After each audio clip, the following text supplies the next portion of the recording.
regional and international developments.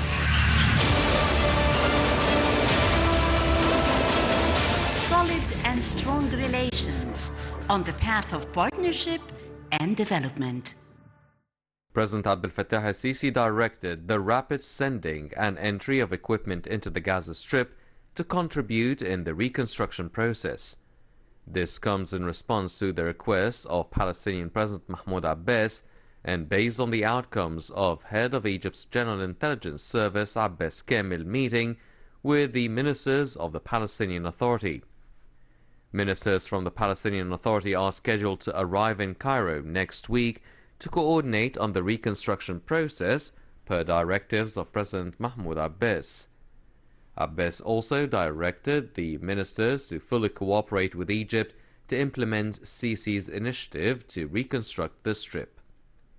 Earlier on Monday, Sisi said Egypt exerts great efforts to stabilize the ceasefire and open the door for the political process in cooperation with the international powers, topped by the US, calling on all regional and international powers to support Egypt's reconstruction efforts.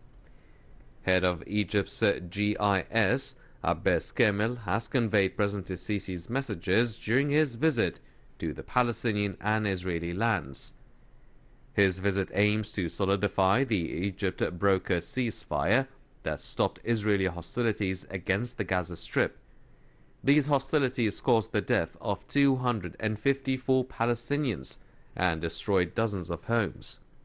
Starting his visit on Sunday, Kamel met with Palestinian President Mahmoud Abbas, Israeli Prime Minister Benjamin Netanyahu, and Israeli Defense Minister Benny Gantz.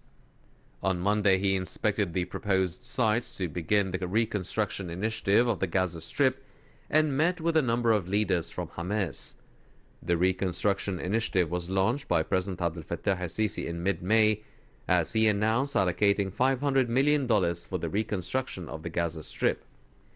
Sisi's messages during the visit were stressing the need to unify Palestinians' internal front under the umbrella of the Palestinian Liberation Organization, calling all regional and international powers to support Egypt's efforts to reconstruct the Gaza Strip.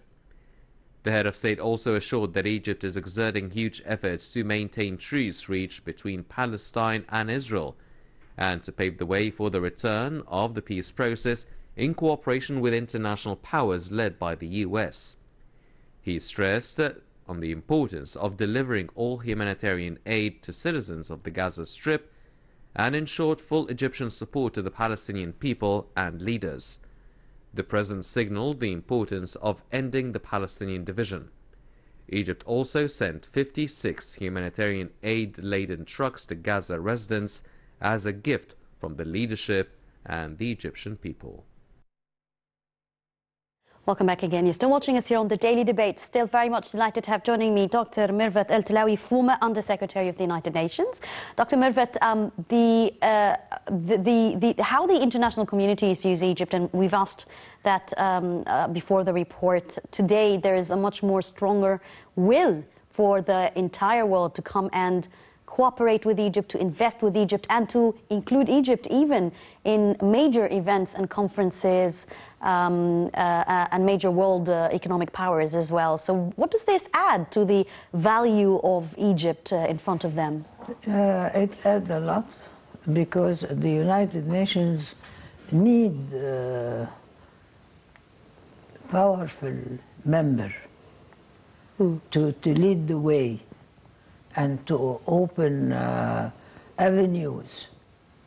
But if you hold the weapon from the middle, I mean, it's not a good way of helping the United Nations to pursue its duty. It needs support, and this kind of courageous action, practical action, would definitely look at in Gaza. Practical action in a peaceful way, as you've seen. We've seen that also being applied in Libya, for instance, unlike other countries who decided to put foreign intervention. The envoy of the UN in Libya, on Gaza, everywhere. What I wanted to say that also the United Nations, or you are talking about all the international community. The international yes. community.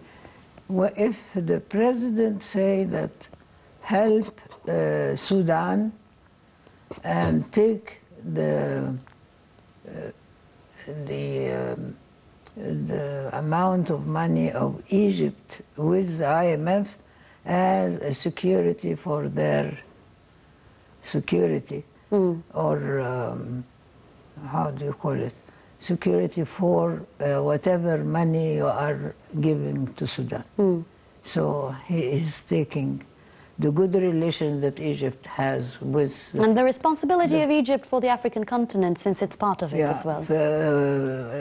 With the fund to support Sudan. And this would solve a great deal for the fund to pursue its work. Definitely in Africa, Egypt is now in Kenya building roads and projects. In Tanzania, building a huge bridge there. In Nigeria,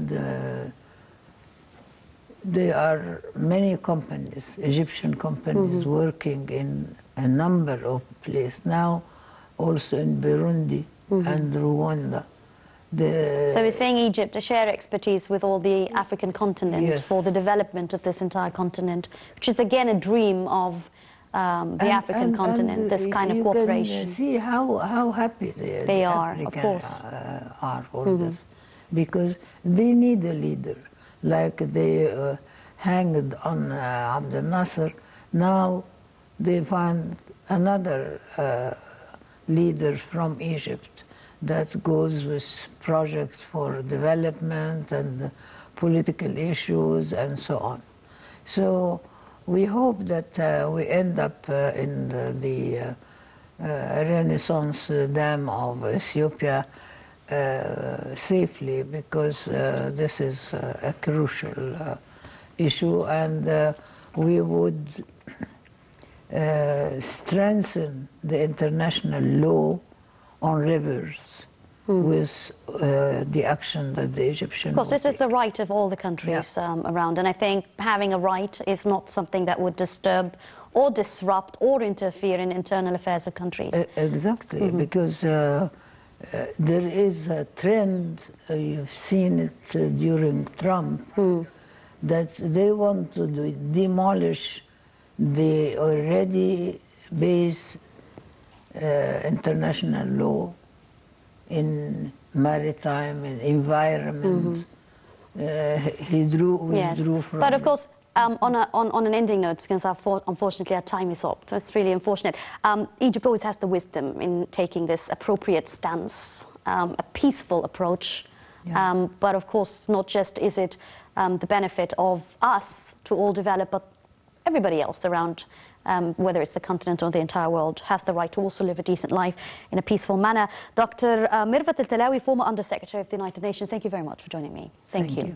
That brings us to the end of this very interesting episode on a very important day for everybody around the world. And I'm not being fibbing around when I say that, but it is a special day because it always tells us on how we are looking for a much more brighter future ahead for us, how we are securing our children and our great grandchildren with a country that is full of hope, full of love, full of hard work, devotion. Just the list can go on and on and on, really. Thank you very much for joining. The top stories coming up next. I'm Yasmin Bakir signing off.